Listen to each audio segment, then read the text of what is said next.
Last time on Video Game Hangover. And that weird little duck thing. I forgot about that duck. And now it continues, isn't that right, Precious?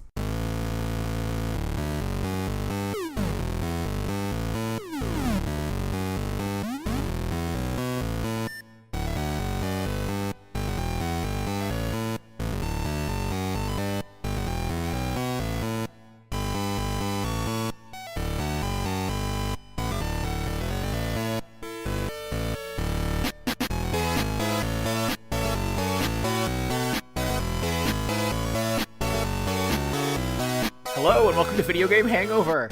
I'm Glenn Beck, and if you guys know anybody that's hiring, have them call me. Is that like a Batman Bruce Wayne thing? Have you been Glenn Beck this whole time? I'm a closet I'm a little disturbed. Well, we all knew that. Closet? Right. Right. I'm way out. Hello, I'm out of the closet. Anyways, I'm Randy Dickinson, and I'm in Poughkeepsie, New York.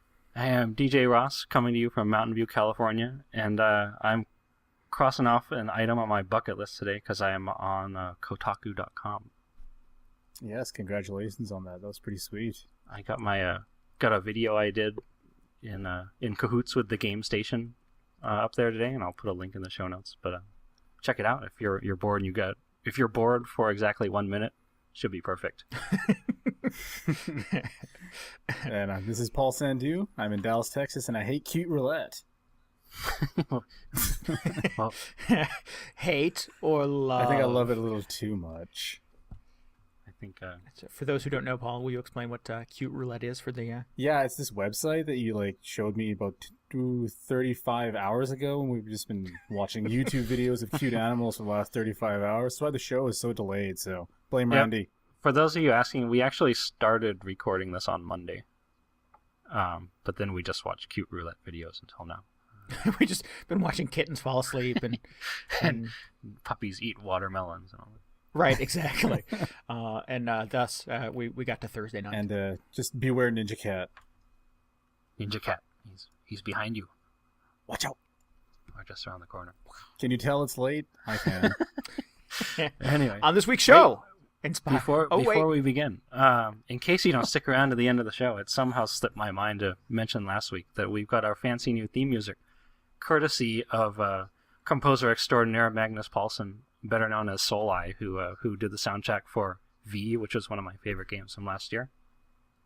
So I hope you enjoy the intro and outro. You can go check out more of his music on his website, souleye.se, and we're really honored to have him donate some songs to us. It's great.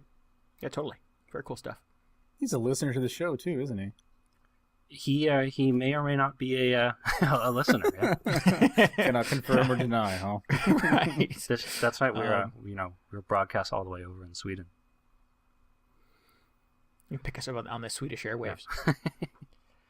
On this week's show, inspired by a game that DJ's been playing recently, we want to talk a bit about our most memorable moments in some of our favorite games.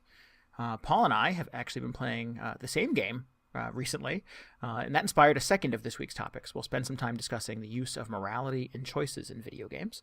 We've also got video game community theater and our regular hangover segment. But before we do that, obviously this episode has been delayed just a little bit. We're going to hammer home that point tonight for sure.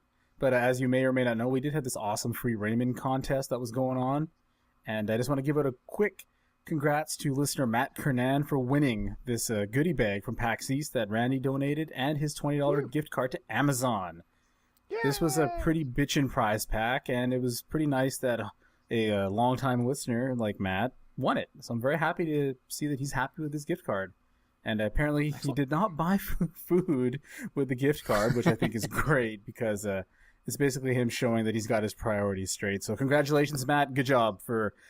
He aced the quiz, by the way, and that helped him win, I think. So good job, buddy. Fantastic. Congratulations. Yay. Yeah. So before we dig into this week's topic, let's talk about the games we've been playing recently. We're sort of in an early spring lull here. I think the three of us have been somewhat underwhelmed by the recent releases, and we've been digging. It's been hard to find a game to be underwhelmed by. There's not a lot coming out. What's going on? Michael Jackson: The Experience came out for all the HD consoles this week, so I don't know what you're playing, but it certainly should be that. just don't try and do that the Smooth Criminal lean. Is that Annie? Are you okay? Break your ankles. So we've been digging into our backlogs while we wait for some new stuff to come out. But Paul, so what's your video game hangover this week? Finally beat Infamous, and that was kind of the impetus for one of our topics. But yeah, I mean, it was a pretty damn good game. I had some frustrations with it. Anybody who's played Infamous probably knows that I'm going to complain about the endless amount of snipers that are in the game who can apparently shoot you from like 54 blocks away. Oh, yeah. That was really frustrating. The villains in Infamous have insanely good aim. Yeah. And, I mean, I don't know. I really enjoyed it. I liked the open world. I thought it was kind of... it lacked character, but it was fun, you know, flying around and running around like this super electricity dude. I like that a lot. That might have been a rejected original title, I think. Super Electricity Dude. They probably should have called it that, though. That could be the sequel to Super Meat Boy. Super Electricity Dude. There you go. Super Electricity Dude. I'd buy sequel to Super Meat Boy, Super Tofu Boy. Are they actually doing that? It's like it's real. It already exists. Oh, okay. Well, it's not the guys that did Super Meat Boy. No, PETA made it. Oh, of course. Nah, so that probably sucks. and it's overly pretentious. I thought it was a good time. Whatever. Probably more fun than Super Meat Boy. I certainly got further in it, anyways. So what led you to play Infamous so far after it came out? Well, I liked the demo, but there was just so much crap that I was playing last year that I just never got around to it. It just kind of fell through the cracks. I mean, I knew that I wanted to play it. Eventually, it hit $20, so I obviously had to buy it. Sat on my shelf for like 2 months before I finally got around to it. But I have to admit, you know, I really enjoyed the first maybe 5 to 6 hours a lot more than the rest of the game, just simply because it got so tiring, getting shot at from everywhere, and I couldn't even find where the enemies were. But that being said, I am really looking forward to the sequel. There was a lot of potential there. I mean, it was a solid foundation, I think.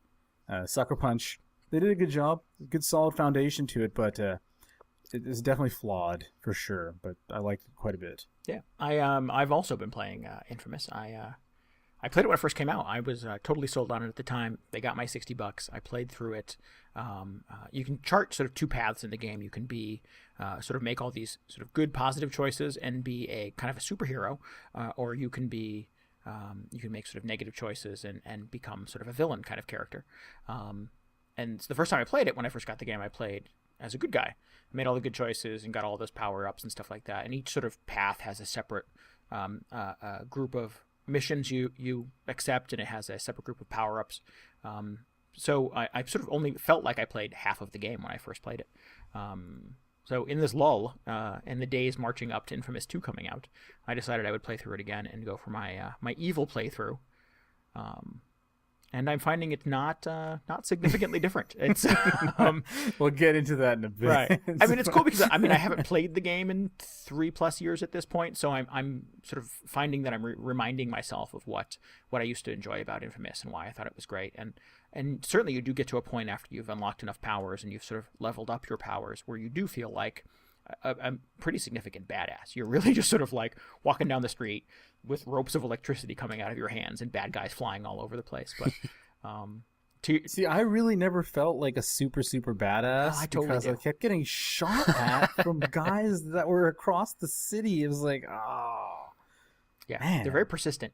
Yeah, yes, that was one of the things that I thought was sort of interesting is that like you'd clear out one of these missions and it would give you a close up of the map and it would turn from red to green or whatever, and it says enemies will not return, and you think, oh cool, I've sort of cleaned up a part of the neighborhood, but oh no, the enemies, they return, they come and they come and they come and they to your point, Paul, they have exceptionally good aim.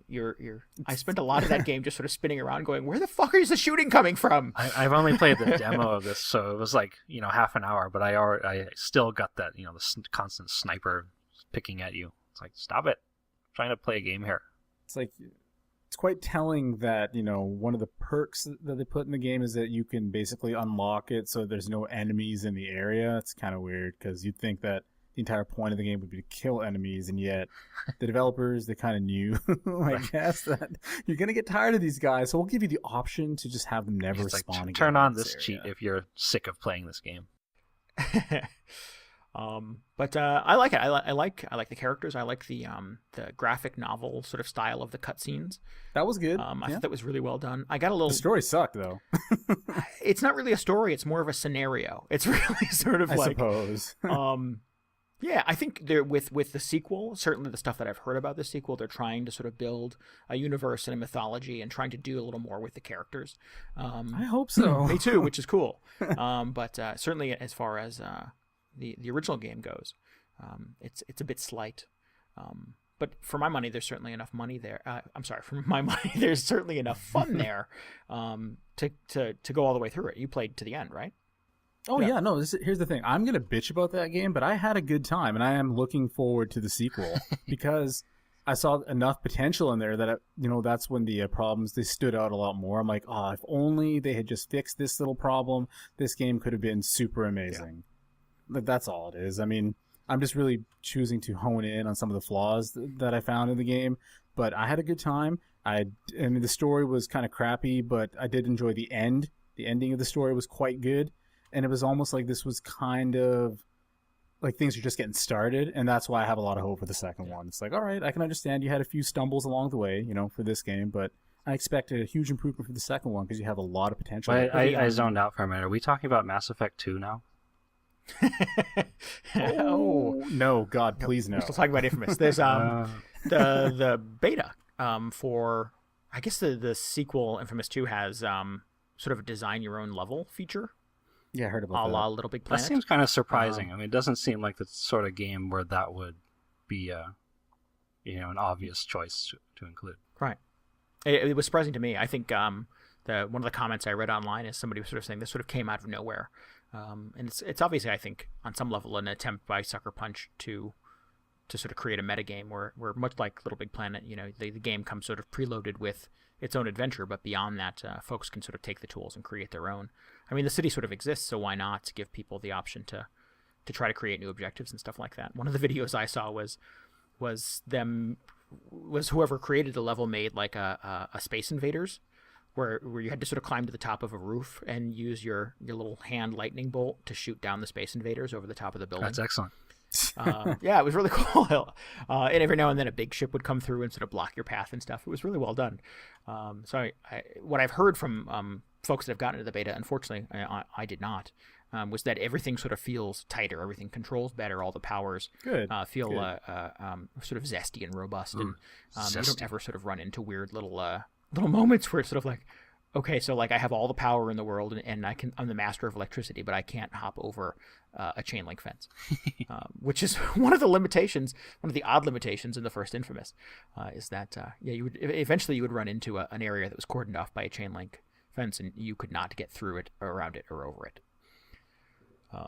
That all being said, we're looking forward to the sequel. No, I love Infamous. I play it. I absolutely think folks should play it. It was a really, really good time, and we're definitely not doing it justice with the negativity here. But anyways, I've also been playing Ghost Recon Shadow Wars. I've been carrying my 3DS around with me everywhere because I am addicted to Street Pass. It works if you put your 3DS in sleep mode and carry it around in your little messenger bag when you go to the mall. You will inevitably walk past or near somebody else who has a little 3DS, and their little me guy will come visit you, and you can add him to your little gallery. And there's a little metagame where you can take puzzle pieces from him and complete puzzles. Every time somebody describes this, it just sounds so weird. they're like, oh, Street Pass, I love it. I love when the little me comes over and then he gives you something and then you do something with it. What are you talking about? It's awesome. The little green light on my 3DS goes on, and I'm like, it's Christmas morning. I pop open the little 3DS, and the Meat Plaza opens up, and he comes up, and we shake hands at the gate, and he comes in, and yeah, it's pretty excellent. You can get the little puzzle piece. There's also make a friend that I don't have to talk to, which is the best kind. But it is also a little find me, a little sort of like dungeon crawler where your me is locked up in a castle somewhere, and everybody that you recruit through Street Pass has to work their way through rooms battling ghosts and stuff like that to try to release you. And if Please tell me you're in another castle. right, I'm sorry, your me is in another castle. This is incredible. This is the most excited you have been about anything. It is a really good time. I've enjoyed it. I actually sort of Sarah and I, my girlfriend and I, went to a show in New York City over the weekend, and I brought my 3DS with me, and I popped it open, and she's like, "What are you doing?" So I explained all of this to her, and she gave me a very sort of disapproving look. We're sort of at a point in our relationship where she sort of says more with her eyes than her mouth. So, but anyways, Ghost Recon Shadow Wars is one of the launch games. I think everything at this point is a launch game. I don't think there has been a second wave of titles for the 3DS yet. Oh wow, nothing yet. Nothing yet. No, just they were the handful that came out on launch day, and I don't believe anything else has come out. Gotta give time for people maybe to they'll release Street through Fighter 4 Arcade. That's right. Or that too, yeah. Yeah, that's true too. I mean, if you release 17 games for a system on the same day, maybe they're waiting for folks to play through some of them. But I like it. It's a real-time strategy game of which I've got very little experience playing in the past. There was one on the DS with little tanks and stuff. Sounds like Advance Wars. Advance Wars that I played a bit of, but I for some reason it didn't click with me. I didn't play much of it. I tried to get into that on the Game Boy Advance, and it was kind of fun, but then it just got brutally hard, and I was like, can't take it anymore. Yeah. I love those tiny But tanks. this is you've got a team of 6. You can take 4 people out with you on these sort of missions, and you're sort of infiltrating terrain and infiltrating these sort of big complexes out in the desert and stuff like that. And there's a whole plot about an evil Russian dictator destabilizing the region and blah blah blah. What else is right? new? Exactly, because it's Ghost Recon. But you have these sort of this isometric view of these little characters, and they have these great big guns, and you go and you sort of shoot at bad guys and robots and stuff like that, but you take turns and go back and forth with the enemy. It's really addictive. I mean, the 3D is sort of negligible. I mean, it looks nice. It looks very pretty. They use it to sort of create like a tech interface on the upper screen. So it looks really cool. But I found it very addictive. I think I've bought 4 3DS games at this point. I got Super Street Fighter, which I've not even taken the plastic off of yet. This Ghost Recon game, Pilot Wings, and Ridge Racer. And say it. Ridge Racer. That's my man. And Ghost Recon is the one I've spent the most amount of time with at this point. I like it. It's good. I think it's certainly definitely a hidden gem. It's disappointing that it doesn't have proper multiplayer, unfortunately. I think really? Oh. For a system that is as sort of quote unquote air quotes connected as the 3DS is and sort of would like to be. It has no online components at all. It doesn't have any Street Pass little features. It doesn't have an online multiplayer component. It has a single system like handoff multiplayer. Oh, come on. Yeah, which is really sort of broken and stupid. It's like when you I had play to my take turn turns with Mario and Luigi. Right. And I hand you my 3DS and you play your turn. Like you can even do sort of local co-op with 2 systems. I don't quite get it, but so that's ridiculous. But the single player campaign is a lot of fun. And I think if you're within the sound of my voice and you bought a 3DS in the last couple of weeks and you're looking for something to play, I would maybe look for a deal on the Ghost Recon because I've had a good time with it. I hear a lot of good things about that. People are, kind of down on Pilot Wings. They're like, it's fun, but it's not great. And everybody knows Street Fighter, but then everybody's like, oh, but have you checked out Ghost Recon, whatever, Wars, or Tom Clancy, whatever? Tom Clancy's whatever. Tom Clancy's blah, blah, blah. But yeah, lots of kind of sleeper hit buzz about that. Yeah. I think so too. Pilot Wings was I think I said in a previous recording that it was a wonderful sort of patented Nintendo blend of frustration and relaxation. And I'm sort of at a point with Pilot Wings where the frustration has overtaken. I can't land any of those vehicles to save my life. I can take off and I can fly around and I can collect the little bubbles and take pictures and all the other bullshit you have to do. But when it comes to sort of, all right, games, your session is over, land correctly. That was every flight sim I played as a kid. That was how it went. It was like, I love flying this plane, but I'm gonna just eject, and you guys can come pick me up. Unfortunately, that is not an option in the Pilot Wings Resort, so it's mostly just sort of me crashing into the water. And God forbid they ask me to land on a carrier, because that's not happening. Yeah, the little pontoon plane, the little plane with the little water skis. I forget. Is there a name for that? Is it a pontoon plane? Seaplane? I don't know. Seaplane, maybe, sure. Has the little floaties on its feet, and you land in the water, and you have to sort of get it between these two little lines of things floating out in the ocean. And I'm always sort of like overshooting it, or I come in too hard and just roll the thing, and I, for the life of me, cannot do it. The jetpack, which should be fun, which should be a blast. Like, I'm always sort of like crashing too hard, and the little dude's legs sort of have little stars coming out of them because clearly does the guy still scream like a maniac if you crash? Because in Pilot Wing 64, I think you do that, and it was hilarious. I don't think I recall any screaming and pain. Oh. No, there's no. It has that whole sort of Wii sheen where everything is sort of very bright and poppy and very sort of primary colors. Yeah. So there's not a lot of sort of negativity. Except for when sort of I finish the mission and 1 out of 3 stars comes out and I start swearing and screaming. It's all your flaming user corpse provided. Right. Oh no, there's no flaming corpse at all. You really, like, if you clip the side of a mountain or a building or something like that, it goes boing, and you like jettison out of it, and a little parachute pops up, and you drift down, and then you reboot. Oh. I think the game needs flaming corpses. I'm gonna put the next gen filter on, apparently. But anyways, yeah, for 3DS, if you've got one, don't know what to play, I keep getting it when you sort of walk past somebody in tag mode, it'll tell you what they've been playing recently, and I think I have probably 13 tags at this point, and easily 9 of them are playing Pokemon. That's not a Pokemon game out already, is it? No, there is. They're playing the black and white one, which just came out for the DS. Oh, so it tells you what DS game you're playing. Yes. Oh, that's kind of cool. Or 3DS. But everybody's using it. Not everybody. A lot of the people I'm passing are using it to play a DS game. So I think folks are still trying to figure out where to sort of spend their 3D gaming money. Take that, Nintendo.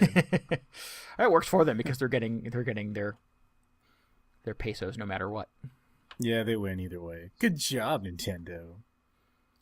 So DJ, what you been playing? I've been spending a lot of time on the DS lately. Just my old-fashioned 2DS. I haven't yet joined the next generation. But I've been playing some Contra 4, which I found very interesting because a couple of weeks ago we talked about Hardcore Uprising, which is the latest sort of pseudo-Contra game.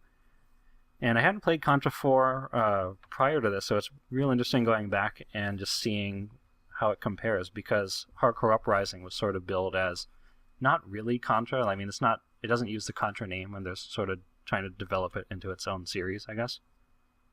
And playing Contra 4 just kind of made it really, really stark that just how un-Contra-like Hardcore Uprising is compared to classic Contra games, because it starts out, they drop you from a helicopter into, some waterfall-infested jungle, and there are soldiers running at you, and it looks just like an updated version of Contra for the NES to start out with. Nice. And then the game is just packed with all sorts of Contra references, like throughout the whole series. They're pulling stuff, like you got the little creepy-looking dogs from Contra 3, that first stage that chase you. And there are a bunch of musical cues and bosses, and they've got all the classic weapons that come back. And it feels sort of like a little bit of fan service in there. Yeah, it's totally like the sort of the greatest hits of Contra sort of melted down and distilled into this brand new game, and it's cool. Color me intrigued. It's good. It's really hard. It's so hard. Yeah, that's why I stopped playing it. It's it kind of like Hardcore Uprising is difficult, and they sort of get around that. They make it a little more accessible in that by letting you level up your guy so he's a little tougher, and he does a little more damage. But no, that is not the case in Contra 4. You're stuck with 3 lives, and one shot kills you, and then you're done.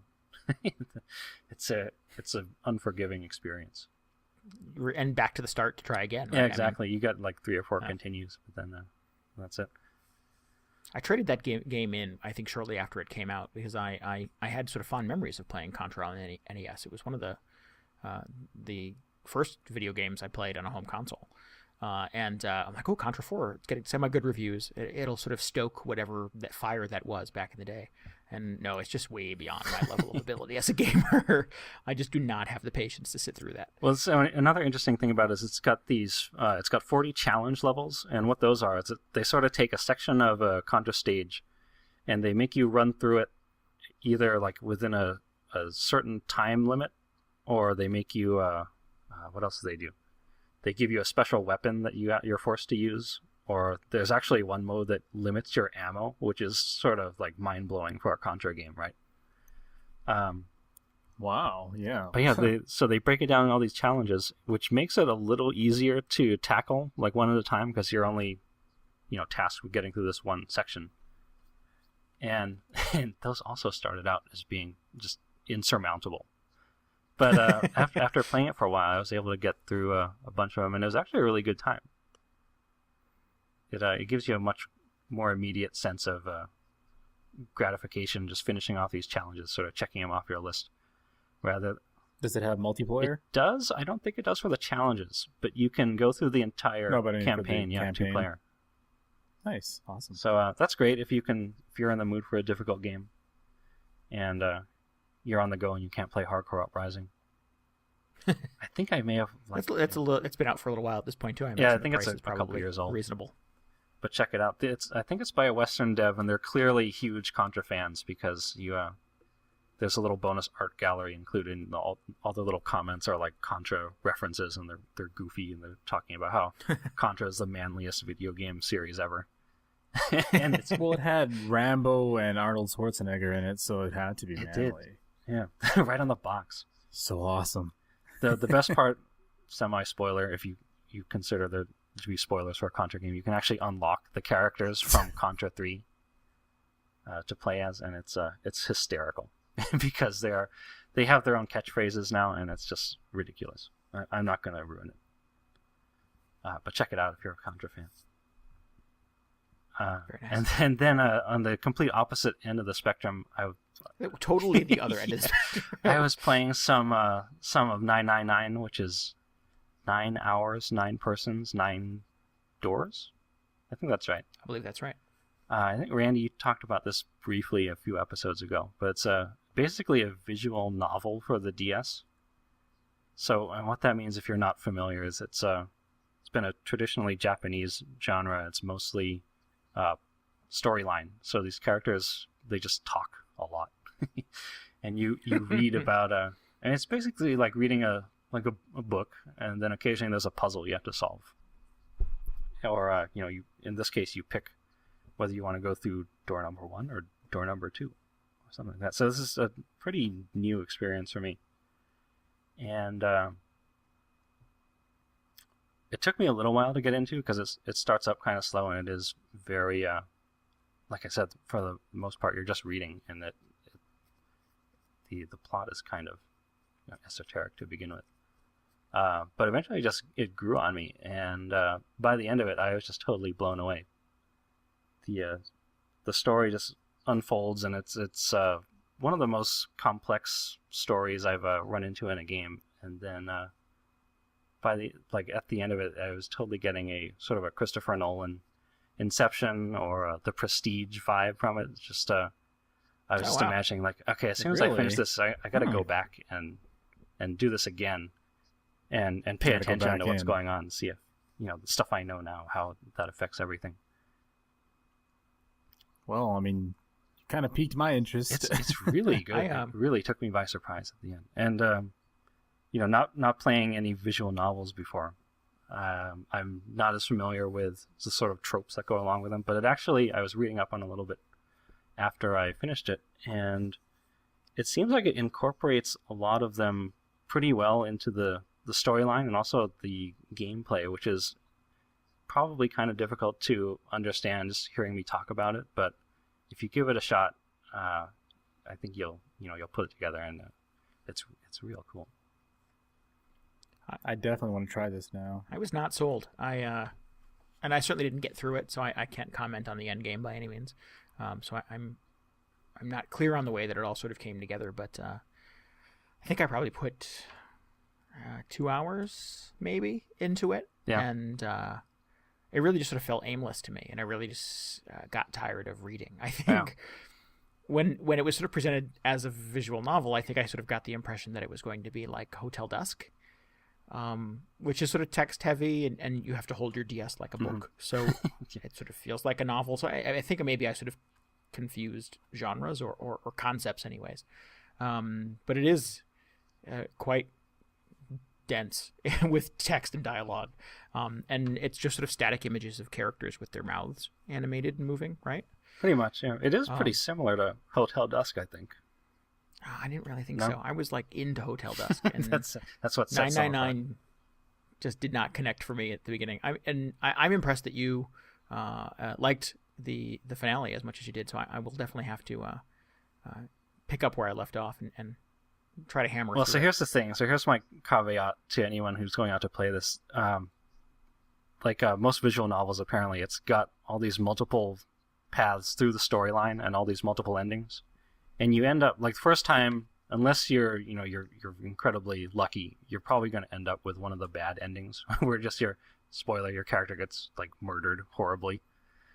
But then it gives you the option to go back and restart with the information you now know, and try and get that best ending. And I went through it a couple times and got two or three different. And it sort of lets endings. You jet through all of the text. Yeah, lets right? you fast forward. The one hang up I had is it makes you do the puzzles completely over. And even though you know the solution to all the puzzles, by the third or fourth time you're playing it, it's kind of like, man, I don't want to do this puzzle again. I wish you would just. That does sound kind of crappy. Let you fast forward through that. But so here's the thing: after you get 2 or 3 of the endings, you're feeling a little fed up. Just go find somebody made a flow chart of how to get the the true ending. Sorry if I'm like totally ditching my my visual novel gamer cred here by using a flow chart. But go look up. Just it tells you which doors to choose to go the way you want to go. And man, by the end of it, it's always door number 3, isn't it? You'd be surprised. Actually. By the end of it, it's just like everything comes together, and it's amazing. Like the final puzzle, it's kind of like I laughed when I saw it because I was like, oh, I can't believe this. But it was also just it blew my mind. It was like, this is perfect. This is it's so appropriate, and it's silly, and it's great. Cool. I certainly like the conceit. I like sort of the survival horror, I guess, scenario it presents. I just didn't. It felt like a plod. It didn't feel like it had my attention. So I'll have to give it another go. Yeah, it's kind of slow. Like the first couple times you go through, you don't learn too much about the characters. But as you compile these subsequent playthroughs, you sort of piece together their backgrounds and why they're all here and how that makes sense for everything to be happening the way it is. Cool. But yeah, strongly recommend it. One of the best DS games I've played. And moving right along to our first topic then, I guess. So partially inspired by 999, I've been wondering about your memorable moments that have sort of stuck with you after you finish playing a game, whether it's in the form of an unbeatable boss who you're shaking your fist at because you can't finish off and you got to go to work or something. Go to work. God forbid. I don't know what you guys do during the day. Or possibly a traumatic character death that's haunted you. I'm just curious, have you guys run into anything like that where you're no longer playing the game but you just can't get it out of your head? And so my example, I guess, is after I finished 999, I was just totally blown away by the story. I was looking it up, like explanation online and trying to piece together everything I had just seen. And it kind of reminded me, like, after I got out of, like I mentioned before, The Prestige and Inception and I guess Memento, definitely. So, I mean, is 999 like a thriller? Is it psychological in nature? Not really. but I guess there's enough going on where like enough backstory gets revealed to you where you're like, oh, so that's why that happened, and that's why this character does this, and some things when you play through it the first time are not really as they appeared, and you're like, oh, right, you should pay more attention to that the next time. And Bruce Willis was dead the whole time. No. And he's going back to school as well. So, so I think the things that stick with me, I think, are sort of like big moments. I don't play hard games really. I don't necessarily don't play anything on hard, so I don't get to a lot of like boss battles that take me 3 days to get through or anything like that. Oh, you're missing out. I don't need that level of stress in my life. I don't find that relaxing or well, I guess I find it challenging, but not in the right way. So I think I sort of interpreted the question as to like sort of big moments, like sort of like grand reveals or giant scenarios that kind of stuck with me. So it's a personal question, Randy, so you don't have to qualify it, Thanks, Paul. I appreciate your approval there. So you get a gold star this week. Thank you. just one though, because I borked the fucking landing. Anyways, the things that popped into my brain, certainly in recent history, the most significant. My speakers are doing something very strange. I don't know if you guys can hear that. Nope. Okay, well, I don't know if it'll continue to do that, but we'll see how it goes. The first game that popped into my brain was Uncharted 2, which I think I've made no secret that I love the Uncharted games. I think 2 is exceptional. 2 has a lot of sort of grandiose, giant moments in it. And I think for anyone who's played Uncharted 2, the next 3 phrases will probably mean a lot to you. Train chase, tank escape, and hotel collapse. Yeah, that game was just like one incredible set piece after another. I was kind of amazed that they could even keep up that just sort of density of the stuff level of going intent. on. Yeah, absolutely. I think it just to sort of pick one out of the list, the tank escape. I think for anybody who's not played Uncharted 2, really, what's wrong with you? But go play Uncharted 2. You are being pursued through a village by a giant tank with a very big gun on it. And you are working your way, climbing through windows and picking up rocket launchers where you can and taking little shots at this tank. And it is just devastating. This is totally... I was thinking of when you're getting chased by a Jeep or something down that alleyway. That's great. Yet another one, crazy thing that happens in Uncharted. So. Jeep escape, right? Oh, but that's the one where it sort of turns the camera around and you're sort of watching this thing barrel down on you as you shoot behind you.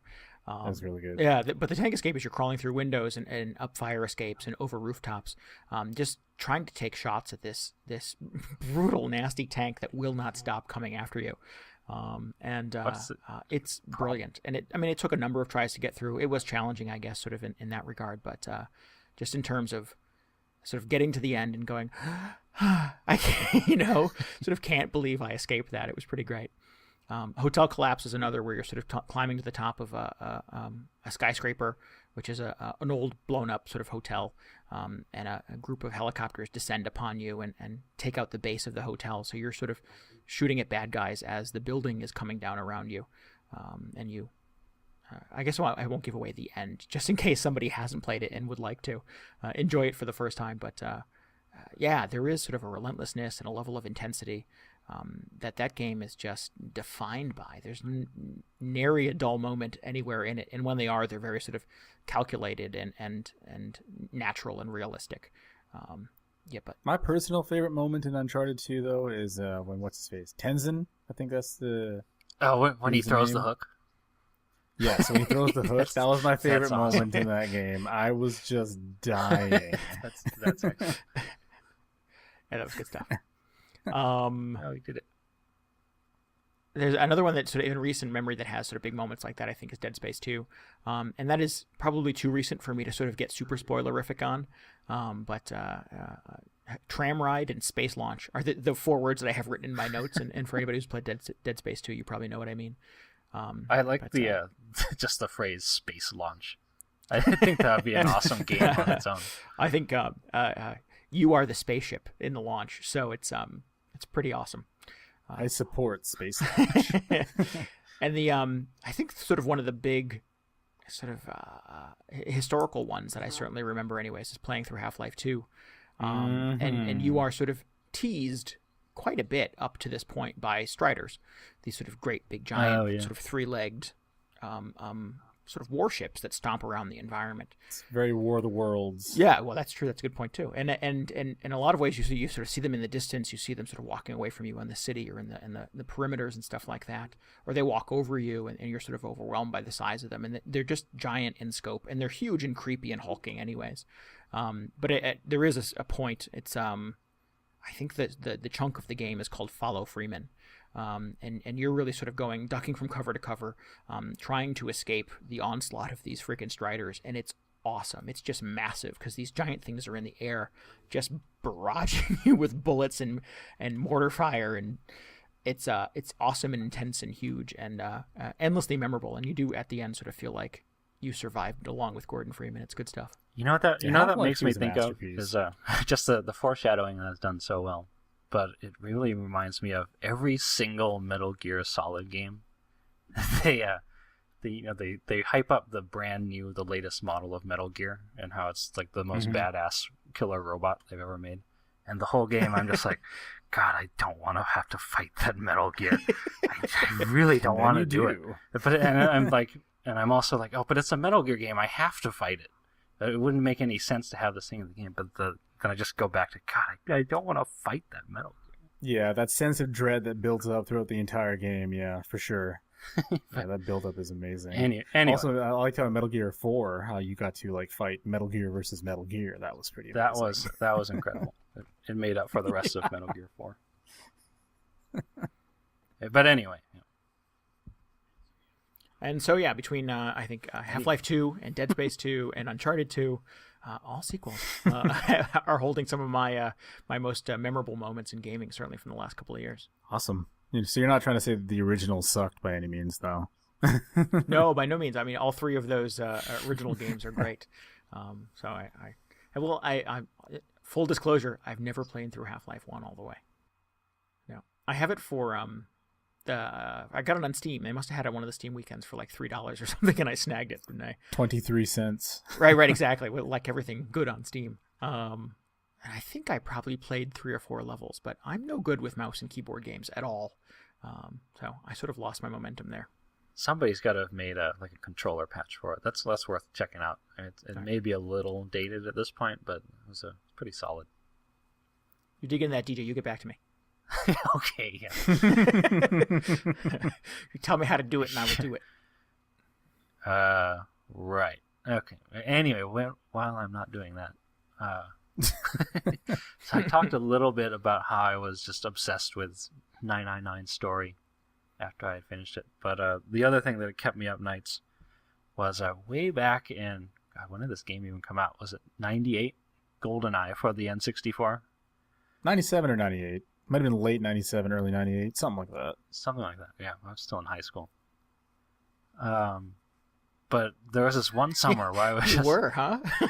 Yeah, wrap that around, your brain around that for a minute. I think I had graduated college at that point. Yes, Randy, we know you're old. Yes, I'm old.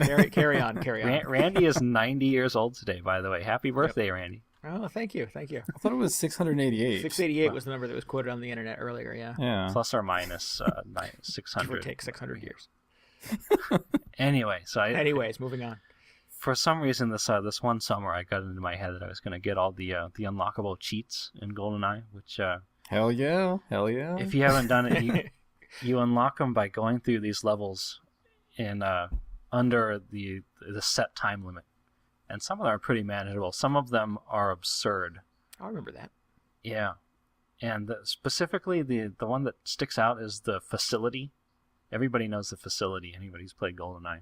But wasn't that like 2 minutes and 13 seconds? You have to go or through on 00 Agent level, which is the hardest level, and I think it's 2 minutes and 5 seconds. I did it. I've done it. Yeah, I did it. So. I stayed up till 4 a.m. This is during the summer, so it was okay. On successive nights, trying to do this, there was like somebody figured it out the path you need to do and what the actions you need to take to get this magical Yes, time. yes.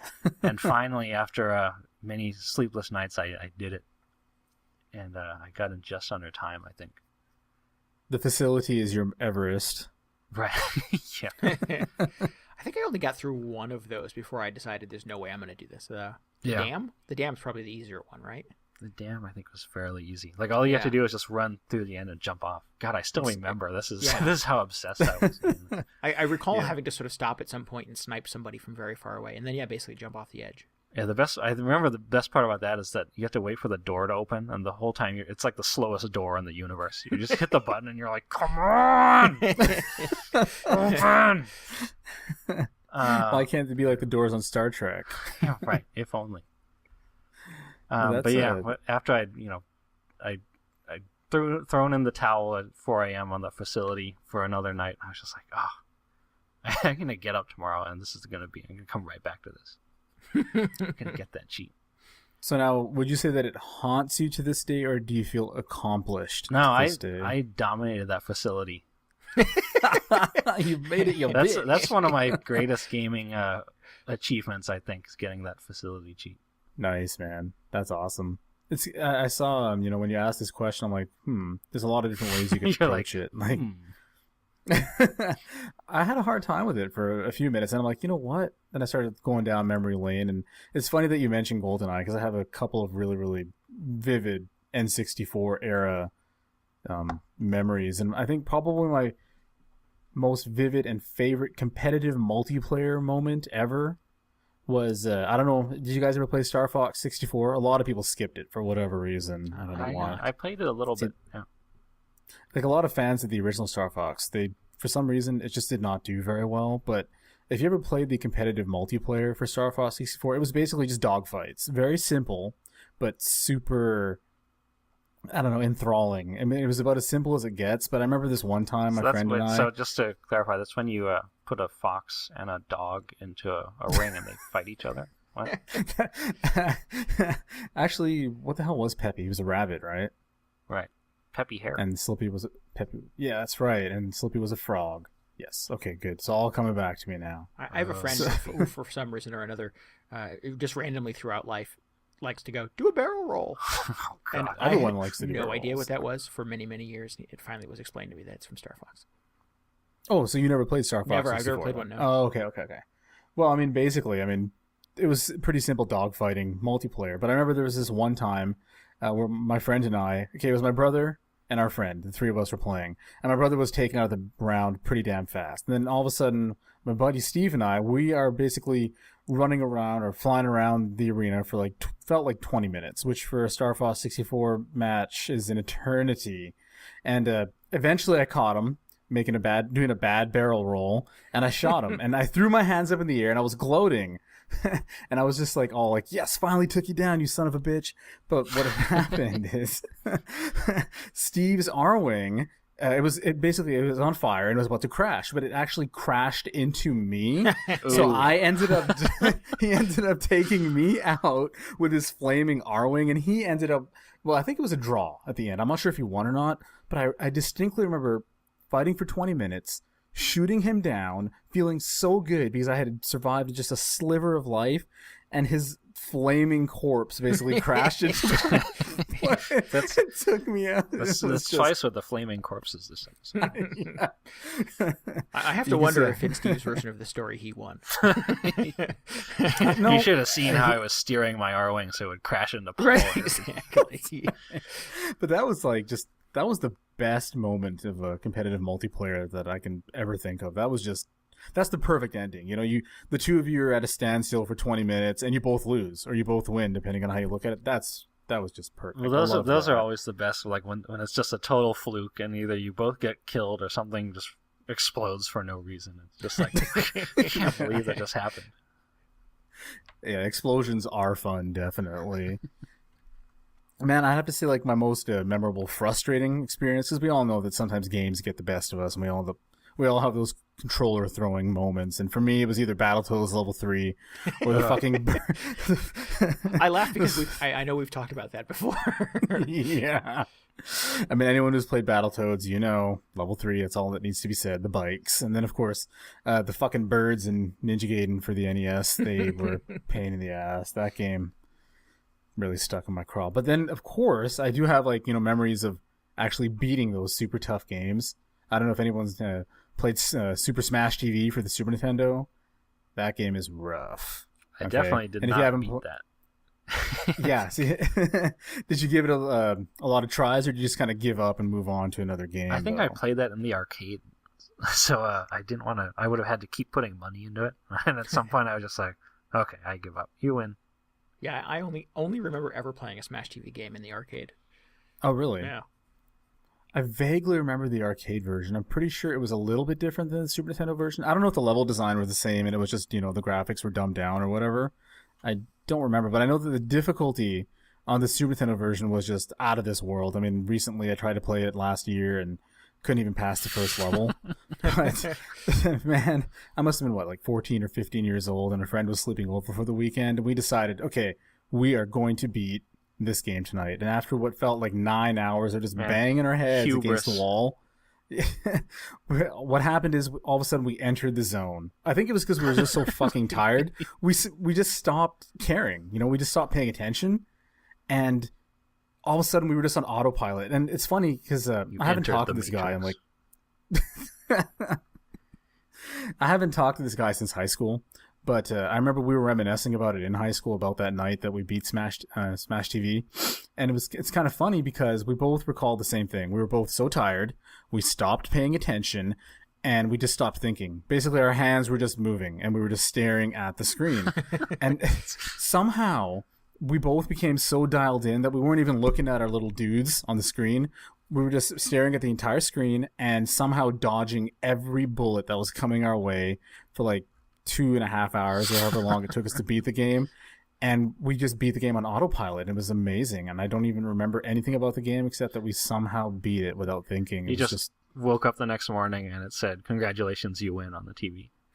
Yeah, it said you bought that for $1, you win. You're like, God, what happened? What did we do? It was just weird. Night? I mean, have you ever had a moment like that where you're just playing a game and all of a sudden just everything clicks? That's exactly what happened with that game. And never. I seldom sort of feel in control enough in video games that I ever just sort of walk away going, yes, I kick ass at that. I am the master. There's nobody who can take me down. I always feel like there's usually some sort of better person out there or a better NPC who's waiting to take me down. So no, I seldom feel that comfortable with games. And like I said earlier, I don't ever play on hard, so I seldom feel like that playing on easy. And I was pretty into Ikaruga when it came out on the GameCube. Right. Mm-hmm. And there was one point after hours and hours of practicing, I could chain that entire first level. And when I did that, I was just like, I am awesome. It tends to be with shooters where we end up entering that zone, though. Yeah. Everything just becomes reflexive. I've seen videos of people chaining throughout that entire game, and I'm like, how is this humanly possible? When it came out on Xbox, I bought it again because I was like, oh, I love that game. And it started up, and I was like, I have no idea what to do. Yeah. I will admit, Randy, I have not had an experience like that in about a decade, so it must have been when I was younger. Yeah. You were still old then, so. The subtopic here certainly, I think, has evolved into it's crazy how hard games used to be. Because I think definitely sort of we take for granted a level of accessibility and playability in games.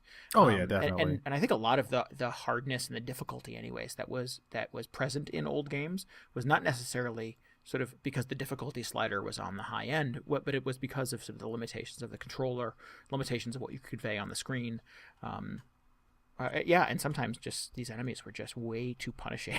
There's also comes down to the game. There are definitely some games that were more difficult because of technical limitations, but some of them were definitely just meant to kill you, so you keep putting coins into them. That's right, exactly. Yeah, it's sort of a throwback to the arcade origins. I mean, you look at some old NES games, they're only like 2 hours in length, and the only way you can stretch that out over a few days, a few weeks, is to make it so fucking hard that you have to start over and over and over again to get your money's worth. So Right. Things have changed, I think, for the better mainly, but I do kind of miss, having those moments where I enter that gaming nirvana zone where I'm on autopilot and my hands know exactly what they're doing. I haven't had a moment like that since Smash TV. And, I mean, it's going to stick with me for the rest of my life. Just something I'll look back at as one of those moments where everything just fell into place and I don't even remember all the details. I just know that it happened. I don't remember how it happened. I just know that it happened. Okay, I got 2 words for you. Monster Hunter. Would you like to elaborate on that, DJ? I don't think I understand what you mean. I was just going to say, we're talking about totally insurmountable challenges. All the bosses in the game, they start out just like, how am I going to kill that guy? It's not possible. But then by the time you've killed him for like the 5th or 6th time, and he's a giant dragon flying into the area, and you drop this shock trap on the exact spot where he's going to land, and he just lands in it because he's an idiot, and then you kill him. It's like, oh yes, it's immensely gratifying. Yeah, I mean, you have to sort of there has to be some challenge in there to get that payoff. I mean, it's kind of it's fun to go through a game and just blast everything with your level 3 spread gun and just mowing guys down. But it's playing through Contra 4 especially recently, it's just like, oh, I kind of like when it's I don't get through everything on the first time. I feel like you earned it. Yeah, definitely. I feel like the guys who make Contra 4 owe me. Hours and days of your life back. Yeah.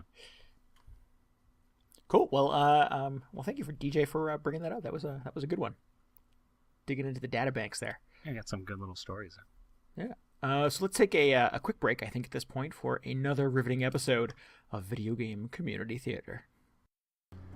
Video games are art. In this week's episode of Video Game Community Theater, we see what happens when you mix mad scientists with little girls.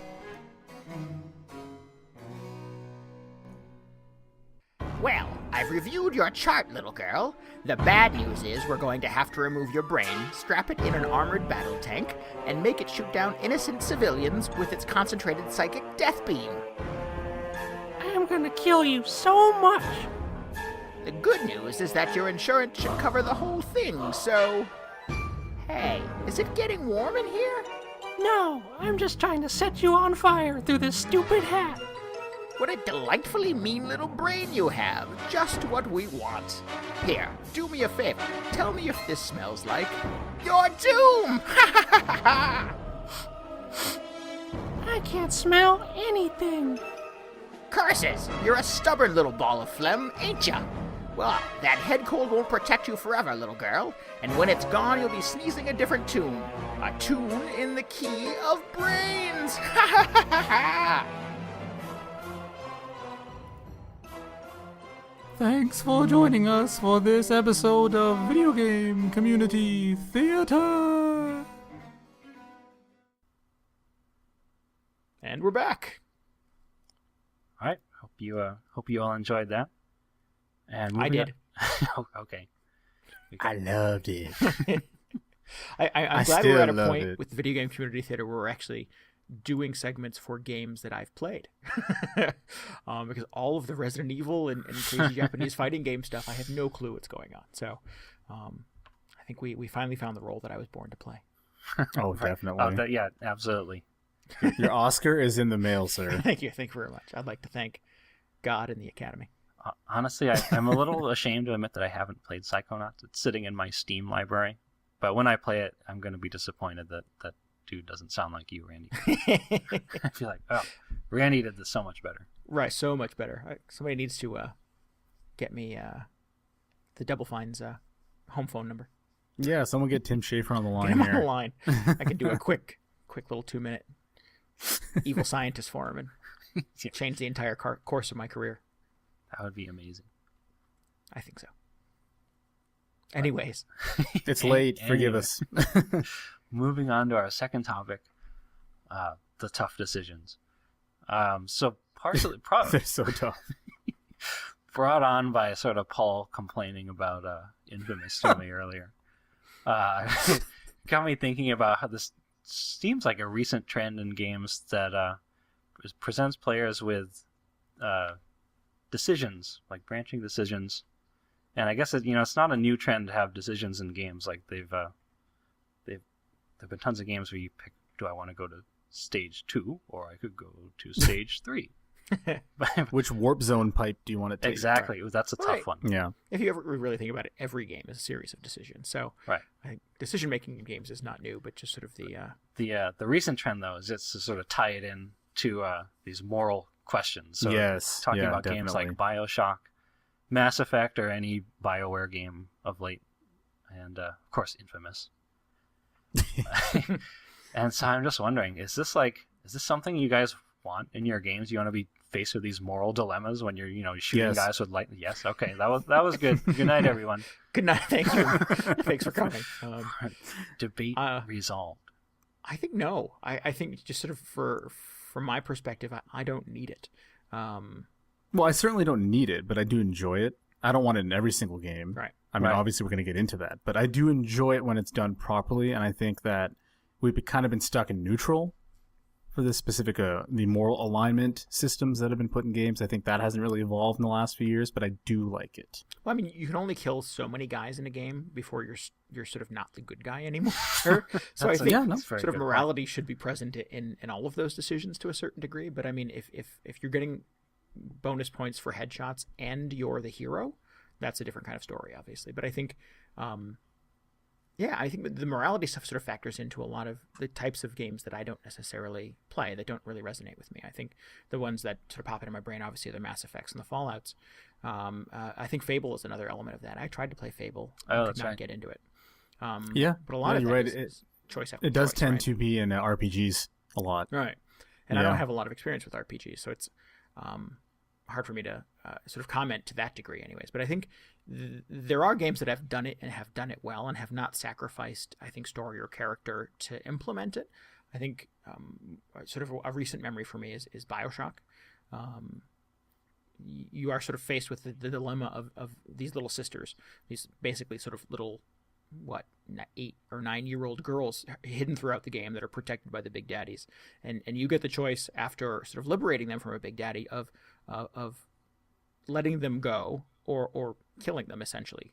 And if you kill them, you get to sort of upgrade and progress faster. But if you let them go, you upgrade slower and the game becomes harder. Is that the only difference? Just the difficulty changes just a little bit? I think the ending changes. I think it does tweak the ending a slight bit. If you kill any of them, you get the quote bad ending. Yeah, and then in the voiceover too, they sort of you're mocked for making that choice as well, sort of for killing little girls.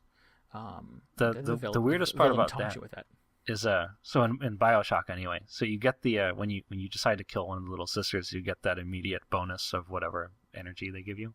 Yeah. But then if you save enough of them, if you spare them, like every 3 or 4, you get like a present, which is just a huge amount of that same energy. So it's kind of a wash, like whether you decide to kill or save them. I was like, oh. So I guess. So do you think maybe the designers were just kind of playing you on the entire aspect of maybe killing little girls and trying to see, if you decide on that, or? I think that was my take on it. I think sort of obviously killing a little kid in a game feels consequential. It feels sort of like it has weight behind it. And I think, certainly that first one where it was sort of like, and I forget even how they sort of bucketed in the game, but it was sort of push A to kill her, push B to let her go. I had to pause for a moment and go, okay, so what does this mean for me? What does this mean for me as a character in this game? And what does it mean for me as sort of a person who is sort of controlling and making these choices? Ultimately, you sort of learn that there aren't a lot of benefits or consequences. So it is kind of hollow.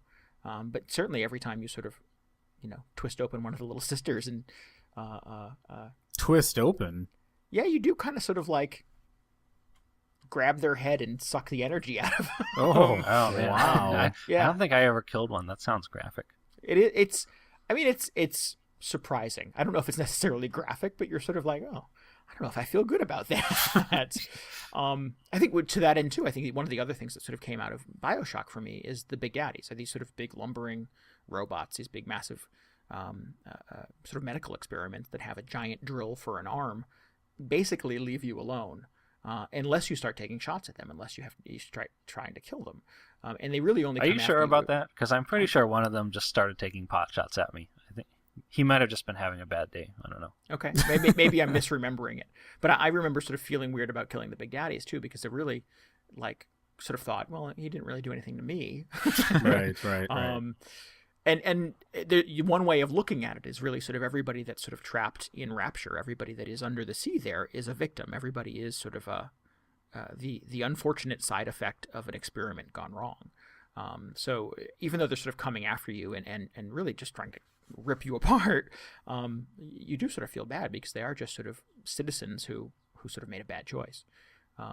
So it is. In BioShock, then it's not really tied too much to the gameplay. Then it's more about like how the player experiences this world and their emotional attachment to these characters or whatever else, and then the decisions you make to either kill or not kill. Right. Really, and it's primarily atmospheric. I think I don't necessarily feel like, other than a slight change in the ending and the choices you make along the way, it doesn't really.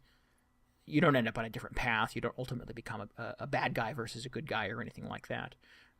So it doesn't become a different game because you make these choices. It just sort of changes the tone of your experience, I think. Because, Randy, you're not the first person who has brought up BioShock as an example of a game that does morality really well.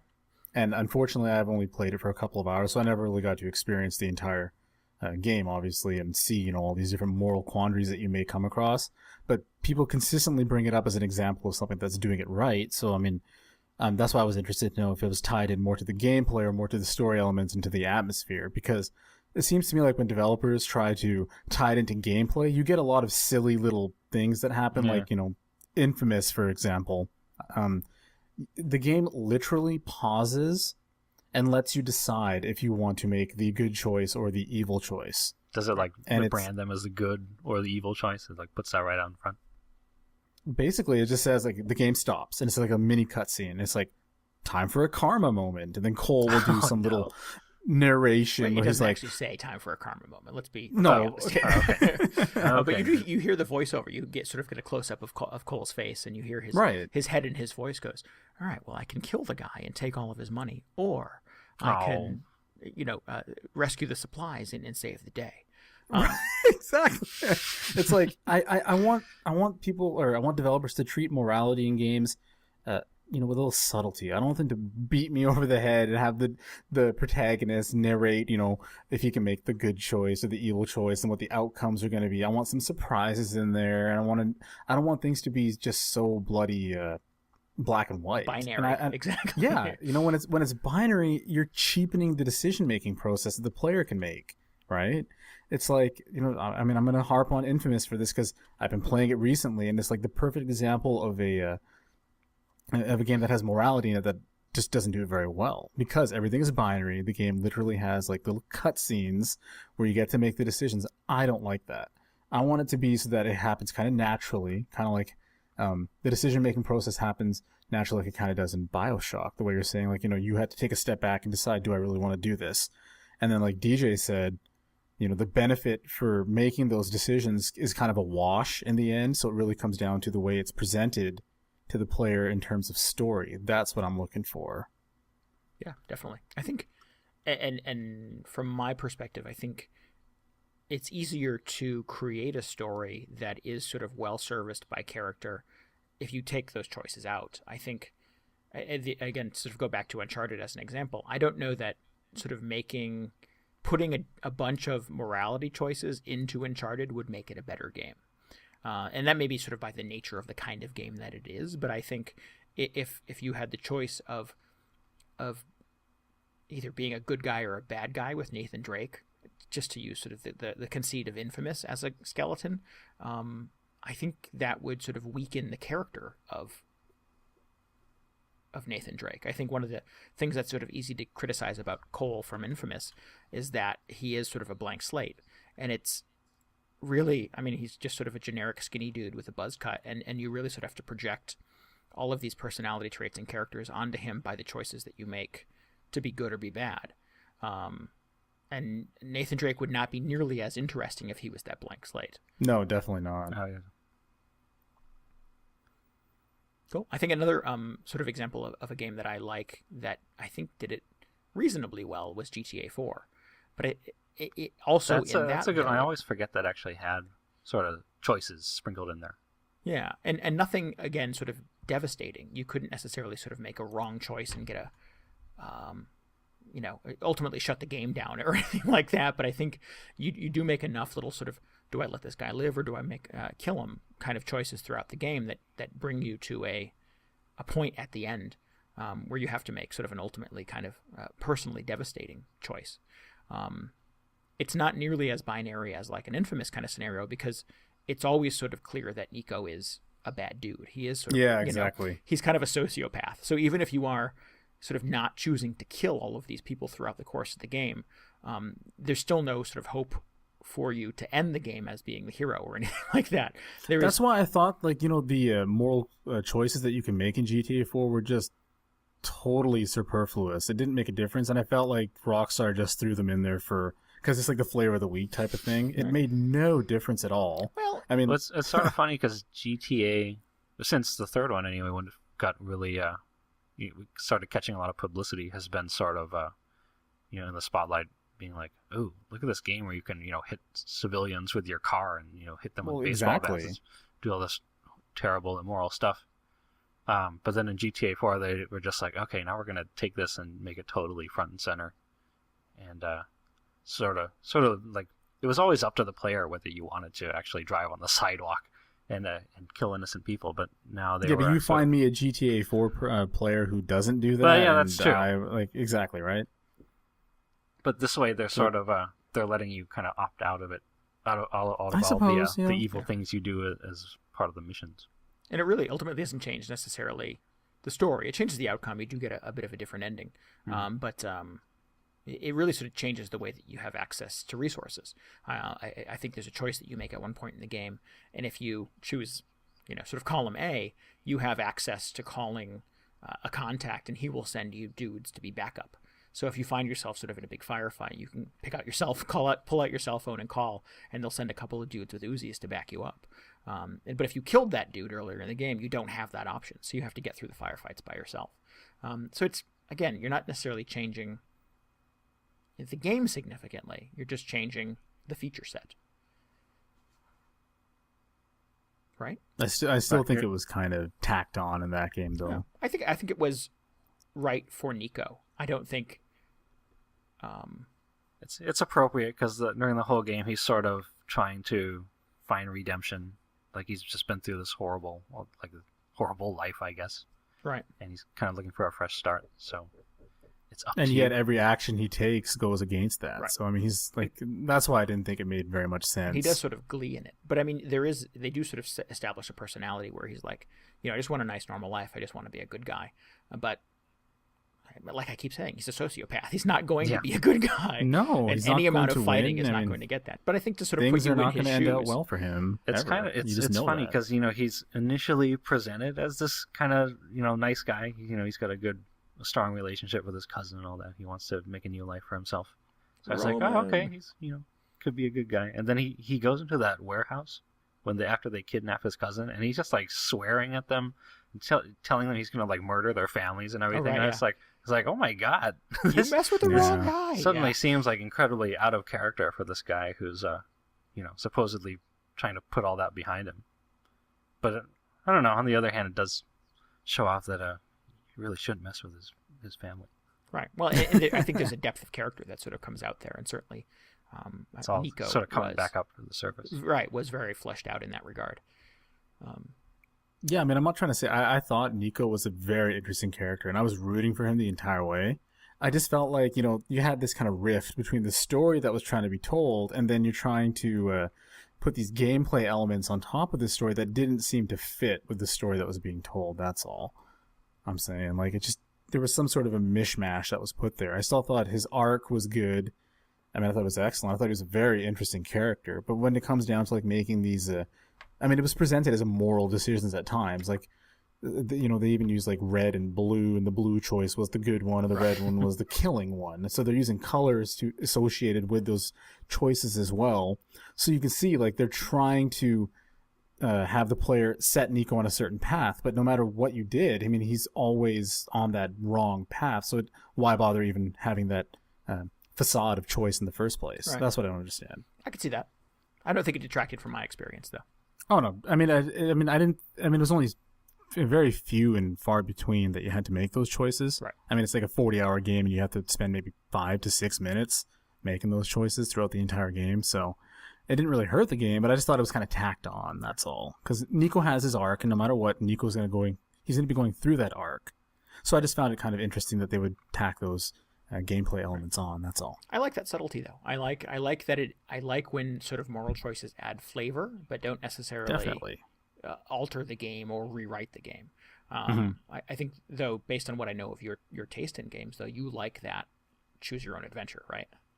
I like both. I mean, I like games where you get to choose your own adventure when it's done well. I mean, see, here's the thing. We're talking about kind of like two separate things. You can have a game that has branching storyline paths that has like no morality attached to it, or you can have a game that has a singular path that has morality in it. Like you go through the same story arc, that doesn't change, but you're either good or bad. That's different from a game where you make a decision and the story changes. Like, you know, like parts of the game are inaccessible because you made choice A as opposed to choice B. Right. So it's like we're kind of mishmashing two things. But yeah, I do like choose your own adventure games, and I do like a interesting morality system when it's presented with nuance. That's the key for me. I don't find, you know, simple binary morality choices interesting any longer. I don't know if I'm a huge fan of the games that stick with the just the plot, the constant linear plot, and then it sprinkles the morality choices in. Where it's like, oh, this is going to be the same plot points, but I'm just going to, you know, carry them out evilly this time. But so it was one of the things that I found, I guess, surprising about the way that they handled it in Infamous is that now that I'm playing it for a second time as the bad guy, and when you start choosing sort of the villain or the evil side missions, it locks out the good ones. But there are still sort of incidental ones that pop up. So even though I've chosen the evil path and I've gotten to the point in the game where I am quote unquote infamous evil, they're like medics will still run up to me on the street and go, "Hey, some bad guys just attacked my medical clinic. Help me take it back." And you go, okay, and you wander over and you kill the bad guys and you give the medical clinic back to the doctor. Now, if you're evil, if you're the villain, why would you do that? Yeah, it doesn't make any sense. Right. So why is that still sort of presented to you in the evil playthrough as an option? Shouldn't there be like shut down the medical clinic? You know, be the scourge of Empire City. And you never really sort of play it that way, unfortunately. Oh, it doesn't even give you the option to go to the clinic and blow it up? No. Oh. Okay. Yeah, so it's weird. So you liberate the clinic, and at the end you sort of get the little tally screen where it goes, "You liberated the medical clinic. You are slightly more evil." And I'm like, why am I slightly more evil? Just because I'm on the evil path, but I chose. Yeah, Infamous in that regard is a tiny bit broken. You liberated the evil clinic. The evil medical clinic. Yeah, exactly. That's when Igor comes up to you. He's like, "Someone stolen my supplies." Master. Right. Yeah, see, like I said, Infamous does it wrong. It just seems like, why give the play... Now, here's the good thing about Infamous. I mean, depending on what choices you make, you gain access to different powers, which get locked out. That's kind of cool. I mean, there's something that, you know, the player benefits from having a slightly different experience. Like a gameplay effect by making these alignment choices. Oh, okay. Oh, totally. Yeah, absolutely. There are two sets of powers. There's an evil set and a good set. That's depending on which sort of path you're going down, you have access to A and not B. It was so boring to play the virtuous Jedi path in Knights of the Old Republic because it was like, oh, congratulations! Now you can cast a healing spell or cast all these, you know, armor spells, but if you go the dark side, it's like, now you can throw lightning at people and rip them apart. Yeah, you really do get the better spells on the dark side, man. There's nothing. Right, come to the dark side. We have cookies. Yeah, there's we have lightning spells. Yeah, there's really no difference in the level of destruction. I mean, you're still like, throwing giant arcs of electricity out of your hands as a good guy as you are as a bad guy. Oh, really? I thought the evil powers were slightly like more destructive in nature. I got that feeling. I don't know. Yeah. I'm not going to go through that game a second time to find out. I am. Okay, he's in the progress of doing it. I think the fun of the experience outweighs sort of the clunkiness that this decision-making thing sort of presents. Yeah. And which is why, I think both of us are sort of torn here in hoping that maybe these elements will be corrected for the sequel. I mean, if I think about it, it didn't really add anything to the game. So if they just completely dropped the morality nonsense, the game might even be better for it. Just fine-tune the levels and the power balance and, make it so that you don't get shot from 55 blocks away from dudes, and I'll be happy. Like, I think a morality system, it depends on which way the developers decide to go. It either needs to have gameplay hooks to it, where you gain certain gameplay benefits depending on which way you go, or it needs to have some sort of impact on the story. It's got to have one or the other. If it doesn't really have either of those, then it's just simply having one for the sake of, like a bullet point on the back of the box, and that doesn't help anybody. Yeah. Inflating the experience, exactly. Yeah, exactly. Like it didn't really add anything for me in Infamous. But then, like I play a game like The Witcher. Now, this is a game that does it amazingly well. Like, it balances both the morality decisions and the branching storyline paths a lot. I mean, it does it better than any other game I've played in recent memory. I mean, I've mentioned this before, but it's what I liked about the way The Witcher handled it is you get like moral-based decisions, but they're also decisions that will change the way the story goes as well. And there's no good or bad. It's just play the game, don't even worry about the consequences, and just let the story unfold as you want it to. There's no clear-cut good or evil, and that's something that I found very intriguing with the way it handled it. Do you have an example of how you feel like they handled that well? Is there a scenario from the game you can sort of cite for those of us who haven't played it in a way that you thought sort of sold that concept to you through the game? Well, I was blown away. Like in the second act of the game, the game has a lot of quests. Okay, it has like 2 or 3 main quests that you have to complete in order to progress through each act, and it has like a bunch of mini quests or sub quests or whatever. And one of the main quests in Act 2 of the game, it was like a murder mystery. Like someone was murdered, and you have to figure out who it was.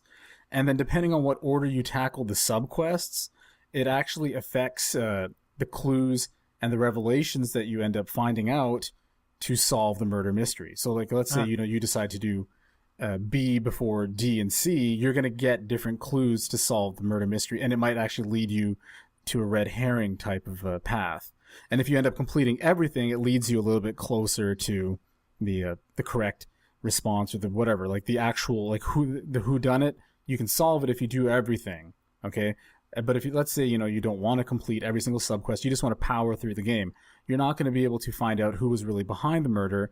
And what that actually does is maybe 10 or 15 hours later, you'll have to fight a boss battle that otherwise you wouldn't have had to. So it's a subtle thing. It doesn't ruin the game, but it actually opens up this little result that you weren't even expecting because it happens like 10 hours later. And it just, like, the player can just tackle these subquests in any order they want, and they can even skip them if they want. And what actually happens is when you get to the end of the Act 2, you have to, like, say, okay, like, you get a bunch of choices presented based on the clues that you have found, and if you skip certain subquests, you're not going to be able to actually solve the mystery. But let's say you do complete everything and you do solve the mystery, you get an entirely different story segment that bypasses that boss battle that you would have had 15 hours later. Yeah. So like I said, it's just the way they tackle it with subtlety is the way I liked it. Right. Well, and I think that sort of the interesting, I guess, lesson to take away from that too is sort of making, in a big game, making the side missions sort of relevant, making them have weight and impact on the overall sort of plot of the game, the overall story arc. Because it's not just sort of delivering pizzas, or whatever. Yeah, you're actually right. sort of progressing the story. And yeah, your experience will be different. You'll be missing information, but you're not breaking the game by not doing it. But you are sort of rewarded for the payoff, which is kind of cool. That sounds like one of these days I'm going to actually go back and play The Witcher again. That sounds awesome. Yeah, you definitely need to because the second one's coming out next month. It's not happening soon, before right? Next month, but at some point, yeah. Yeah, end of May, Witcher 2 is coming out, and based on what I've seen, CD Projekt, the developers, I mean, they've shown like this simple prison escape scenario that they have early in the game, and they showed like 5 or 6 different ways you can actually get out of the prison, and I guarantee you that certain characters, depending on what choices you make, will end up not being alive later on in the game, and you won't even know that they were alive or existed in the first place. And I really like that. Like, you get all these little surprises just depending on how you decide to tackle the game. You want to be stealthy? Well, maybe you're not going to bump into this certain secondary character. You want to go all out, punching guys out to escape the prison? Well, maybe you'll run into a guard or someone who will end up becoming a problem later down the road. I don't know how it's going to work out. These are just my personal speculations, but I guarantee you're going to have a lot of that in Witcher 2. And I think that's a good balance between making decisions that have gameplay weight, and then of course the character Geralt, he's gonna have to make decisions on who he sides with in the game and stuff like that, and those are usually pretty morally gray, which I think is an awesome balance between gameplay and story, branching and everything. Witcher really nails it. Cool. So one of my favorite the game I played most recently that has handled moral decisions in a really good way, I think I mentioned this a couple shows ago, was actually Tactics Ogre. Yes. And it was a huge surprise to me. This is even in the game because, first of all, it's an old game. This is before GTA made this popular, before BioShock made this popular.